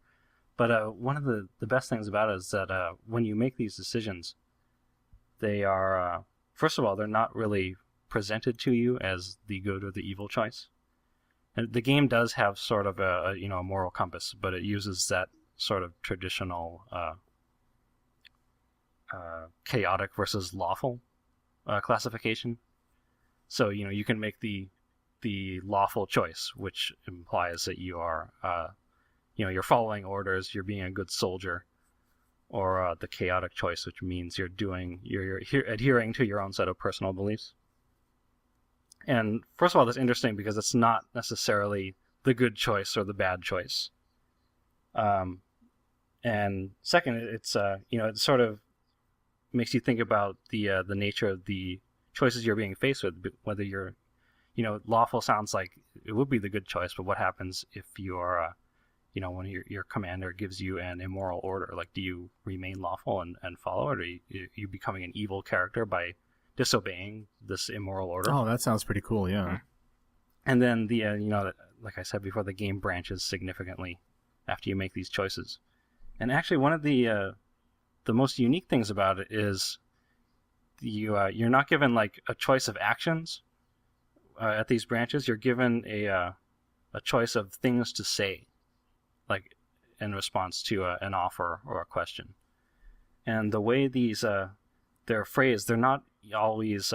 It's not clear which choice or which path you're going to be taking when you say this thing. So I felt like that was, it's pretty realistic, like, because in real life, when you say something, you don't you're not guaranteed the response you expect or you predict. Right. There's surprises there. Yeah. So you sort of have an idea of like the two possible outcomes that could happen, and you're like, oh man, okay, I'd like to see everything go this way.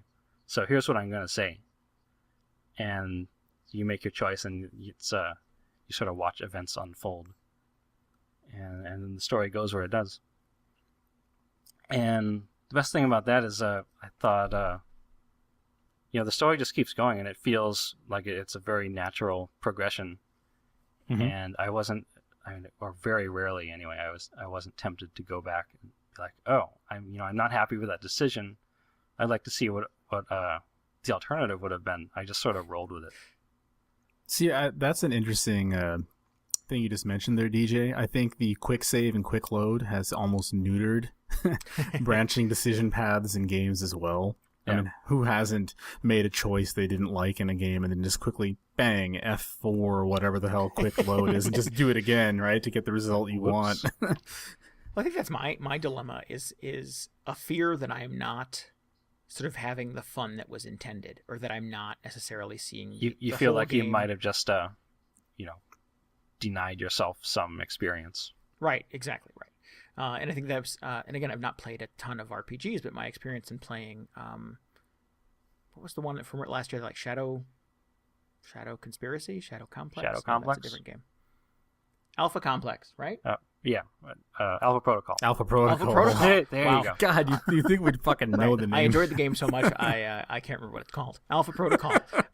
You are sort of presented with a lot of options. It's like and Shadow, a lot of Shadow Complex didn't have any moral decision. no, I know they're just running and shooting at people with lasers.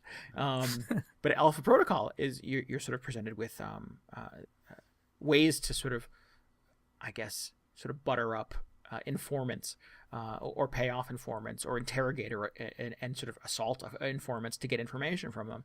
And you sort of have to sort of pick up from the context the right way to sort of progress and get the information from them. But if you pick the wrong choice, they shut down. You don't have access to the information, and you sort of have to go into these scenarios kind of half blind. And there was a fear as I was making these choices that I'm making the wrong one. And I'm, again, like you said, I'm denying myself some piece of this experience that the game now expects me to sort of replay it in its entirety to make the opposite choices, to see the other outcomes. And that dilemma just a problem doesn't sit right with me. And that's with any game with branching paths, you're gonna run into that. Like, Right. Is that just I didn't feel that way when I played The Witcher, though. I'm like, you know what? This is how the story is unfolding. I'll just deal with it. Right. Yeah. Like, I knew I missed out on some things, but I also knew... I guess I had enough faith in the developers that what I was experiencing based on my choices was just as good as what I'm missing out on, so I didn't really have that problem. I mean, it's a long game. Well, and you had It's the satisfaction at the end of feeling complete in your experience. Yes, Yeah. definitely. So I'm curious as to why you feel like you're missing out. I mean, if you're enjoying the style that you have decided to play in, like, Alpha Protocol, why do you feel like you're missing out if you don't play it a different way? I think Like, it's probably I don't get it. just a personality thing more than anything. It's sort of a need to control, a need to know what's sort of behind the other door. Mhm. And in a game where you're basically sort of walking down hallways shooting at robots, there's nothing else behind the other door. You know what I mean? It's the path is clear.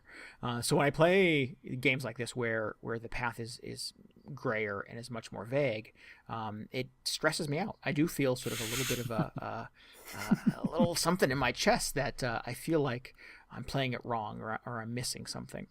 And it's probably not necessarily real. And I know that these games are, the better of them are made to ensure that you have a sound experience regardless of which path you take. Yeah. Well, the good ones anyway. Right.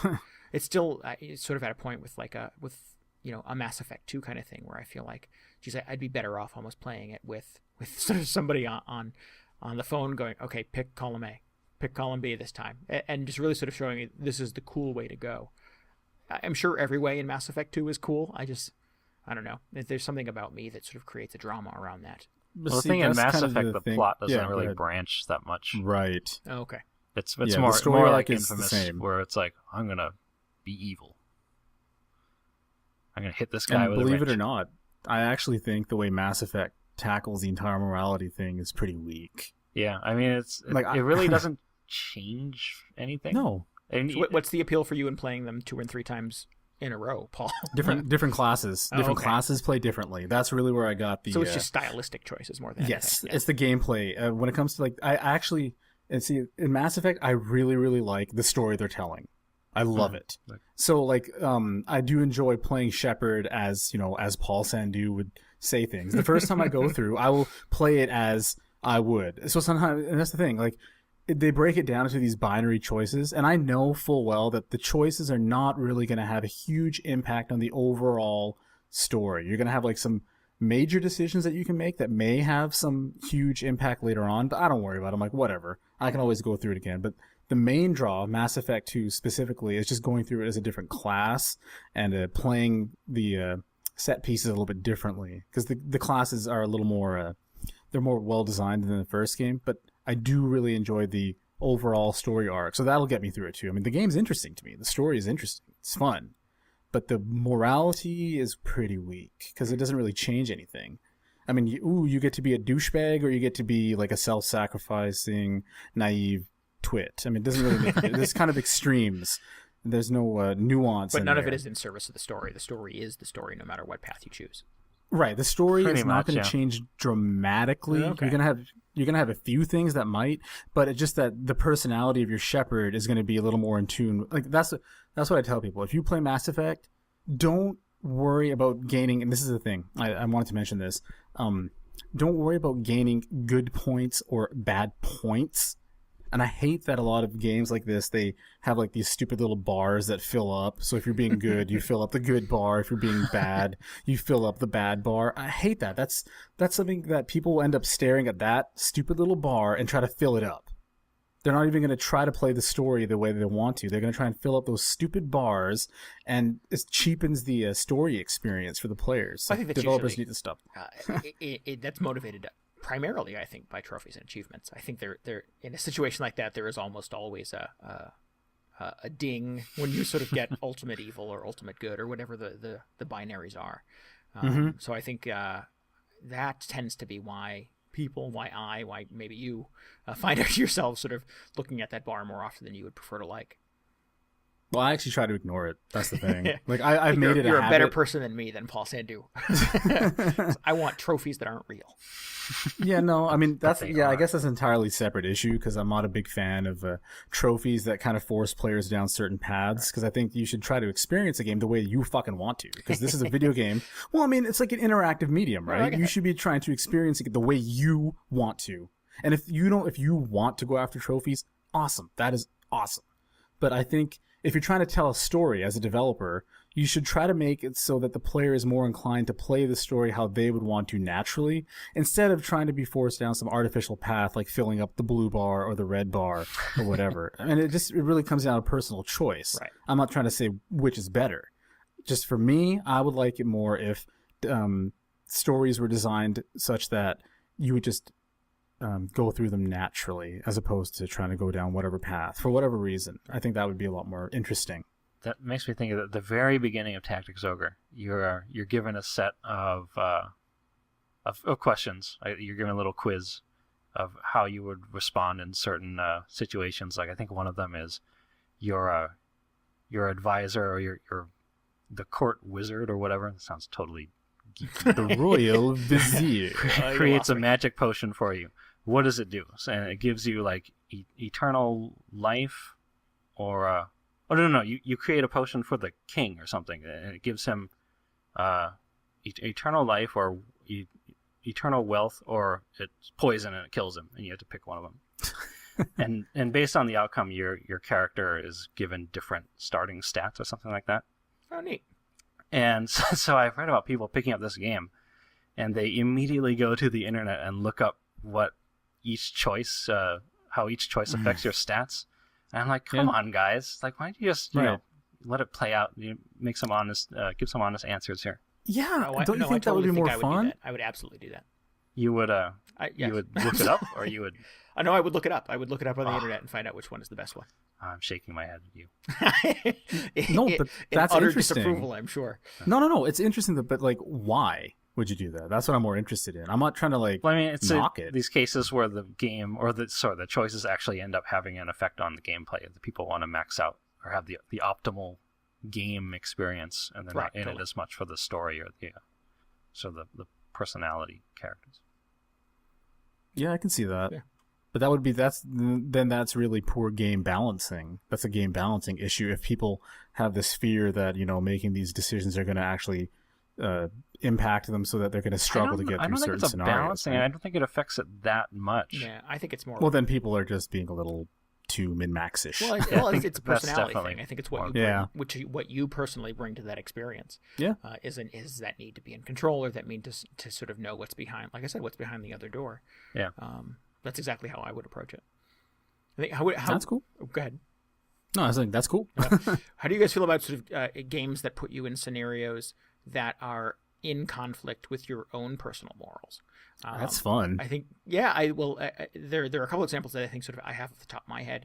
And certainly the Little Sisters from BioShock, I think that's an example. But if you think in terms of, for me, and again, I don't know if necessarily all of the listeners of the podcast know this. I don't know if it's come up before.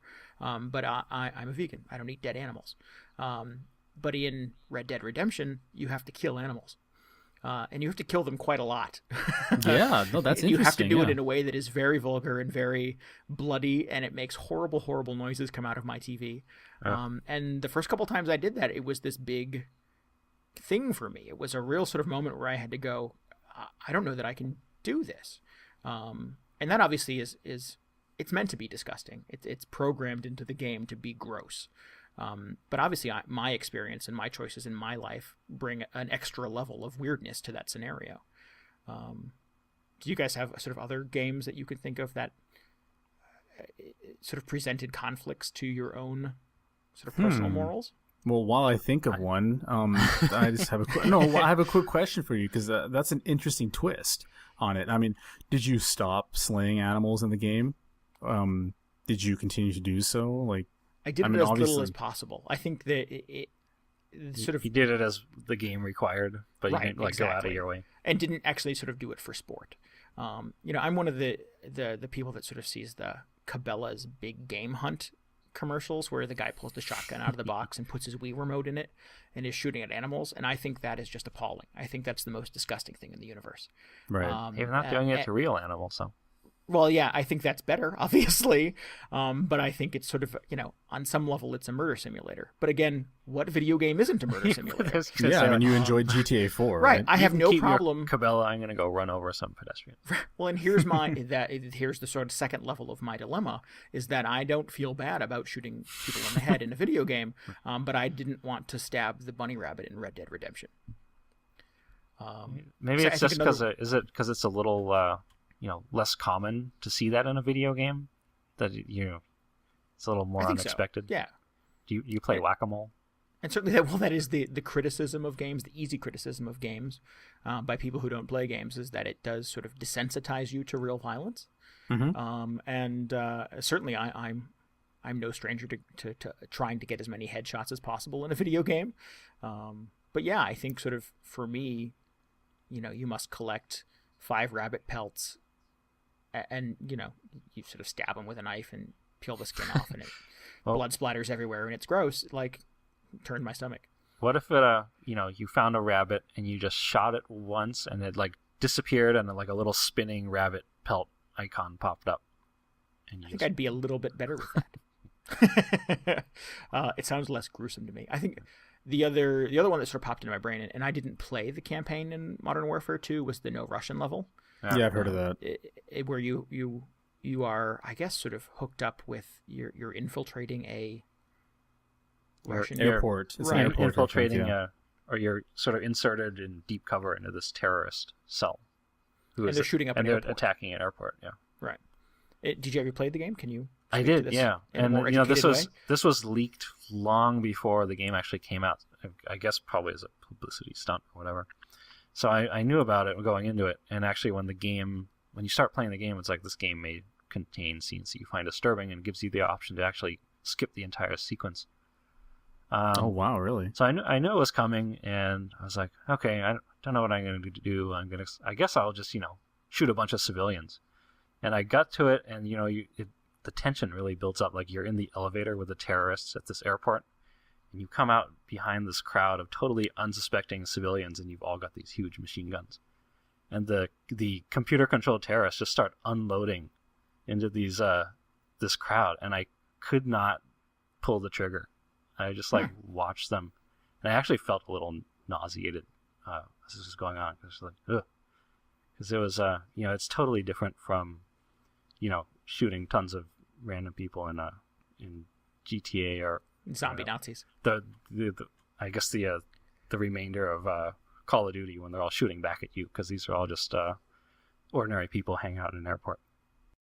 So I mean, DJ, would you say perhaps you had no problem shooting people in the game later on, but when you look at the context of the scenario that you were placed in, you're this terrorist dude and you have to shoot these unarmed civilians, and then like Randy was saying that he had difficulty slaying these animals in Red Dead Redemption. Would you say that perhaps it comes down basically to your suspension of disbelief? Like, you guys are kind of projecting yourselves into this really well thought out, well realized universe, and you draw that line within the context of that universe, right?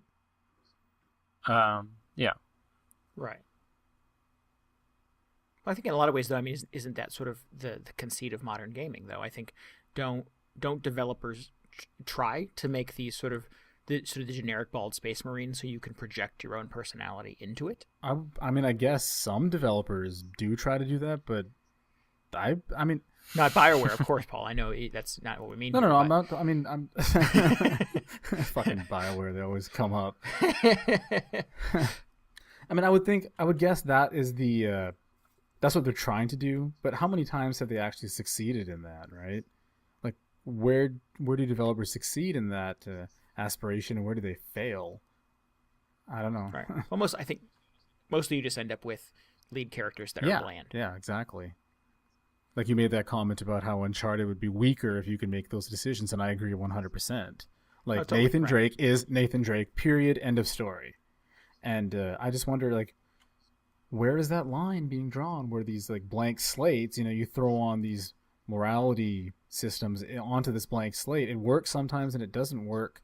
Maybe it tends to work more when characters have a certain personality, like a framework, and you just kind of guide that character through that universe, basically, is what I'm trying to say. And you can't really change the core, but you kind of change how they react to certain things, be it a little bit good or evil. Maybe that's when it seems to succeed the most. I don't know. I like feeling like even if you don't really have a huge impact on the overall character, like Commander Shepard or something, that you by making these decisions based on your beliefs, you sort of imprint yourself on the character. You think, right, like, okay, this is sort of how I would like this character to behave, and it's sort of how you imagine. Yeah, I mean, that's how I approach Commander Shepard. I'm like, okay, if I was in this situation, what would I respond? I try my best not to look at the Paragon and Renegade decisions. I try to say, what fits me in this moment? I try to put myself in that moment, in that spot, in that frame of time,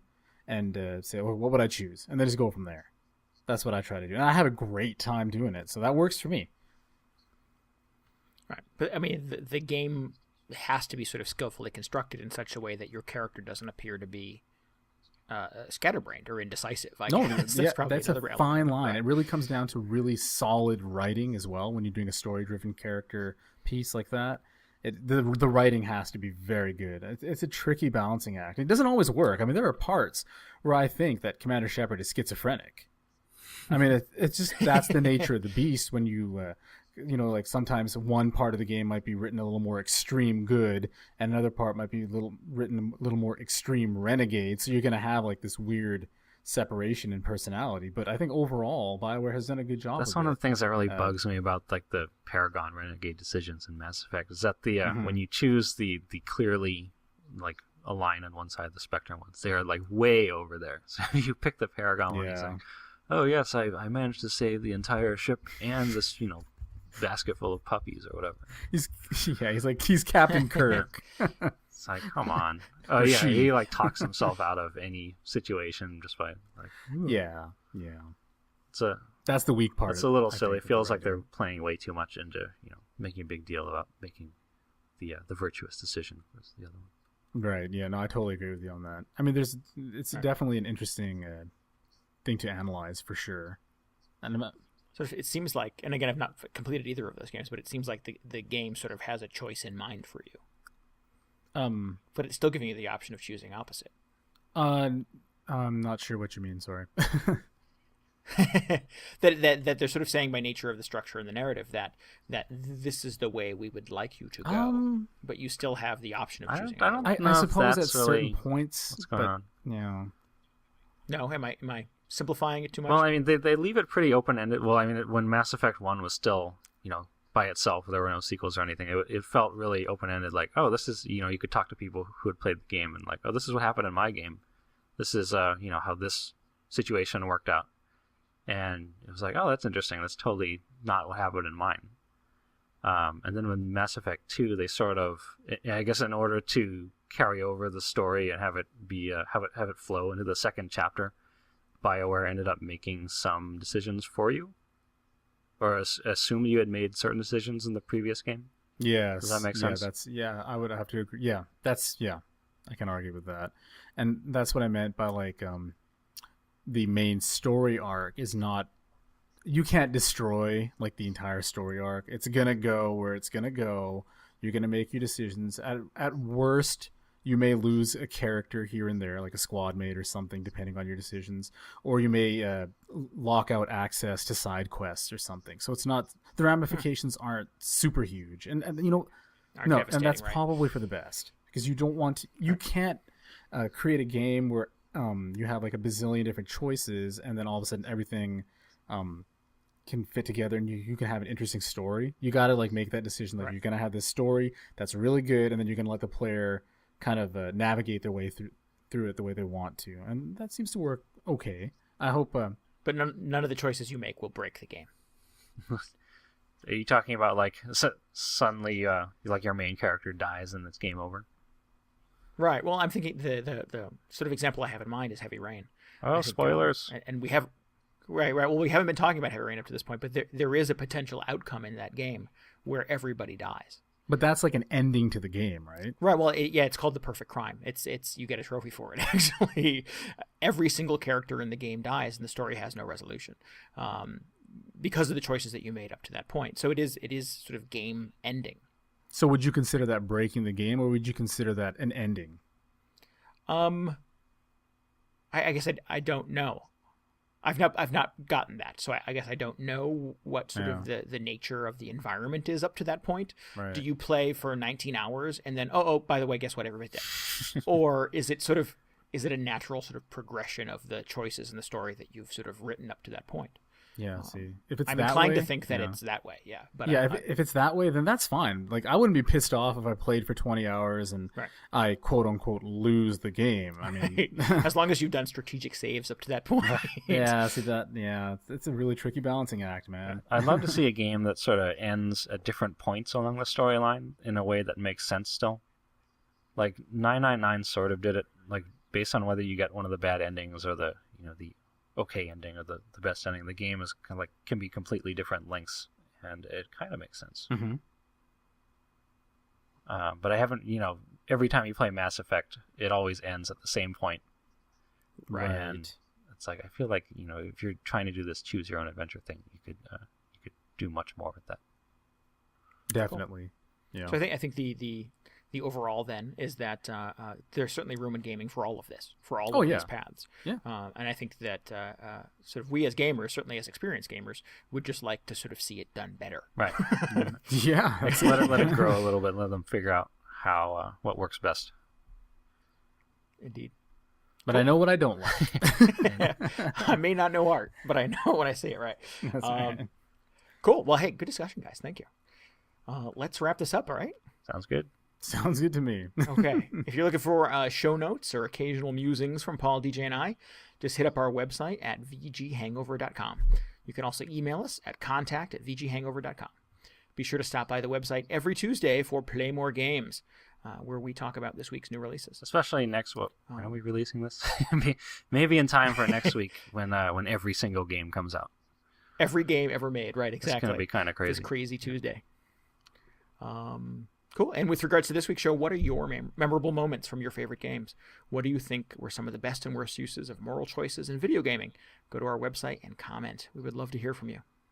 I noticed on our last podcast's post, we had a bunch of comments there, so there's some discussion going on there. So yeah, definitely go to the website and comment. Cool. And it was civil. I was shocked. Thank you for leaving civil discourse. Or you could decide to be evil and leave evil discourse. Right. Chaotic evil discourse, right? Cool. You should follow us on Twitter if you're not already. We're at twitter.com/VGHangover. DJ Paul and I are on there too. You can find links to our feeds on the website. We'd love to solicit your help in getting the word out about Video Game Hangover. Tell your friends, tell your coworkers, tell everybody on Twitter, Facebook, wherever you hang out. Tell your mom. If your mom likes gaming, tell her. Even if she doesn't like gaming, if she likes 3 charming guys from all over the United States. Oh, don't be modest. One charming guy right. from the northeast of the United States. And a guy from Texas and a guy from California. Not originally from Texas. Oh. Really defensive about that. I know, I have to be. Tell them about the podcast, please. We would love to get your reviews on the show on iTunes. The more positive reviews that we have, the easier it is for us to find new listeners. That said, I do want to take a moment to say how grateful and excited we are to have listeners, to have the ones that we have. I am amazed every time we upload a new show and we see people downloading it and listening to it and then commenting on it on the site. I think that's awesome. It's fucking awesome. Yeah. Thank so you. So tell your mom. Tell your mom. Video game hangover. Tell your mom.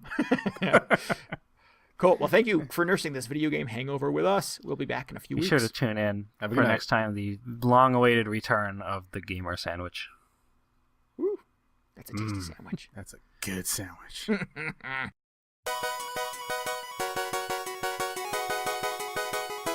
The music featured in this week's episode of Video Game Hangover is by Magnus Solai Poulsen, composer for the game V. You can download free samples, buy the V soundtrack album or the new remix album Power Up at his website, solai.se. If you make awesome video game inspired music and want to have it featured on the show, get in touch with us at contact@vghangover.com.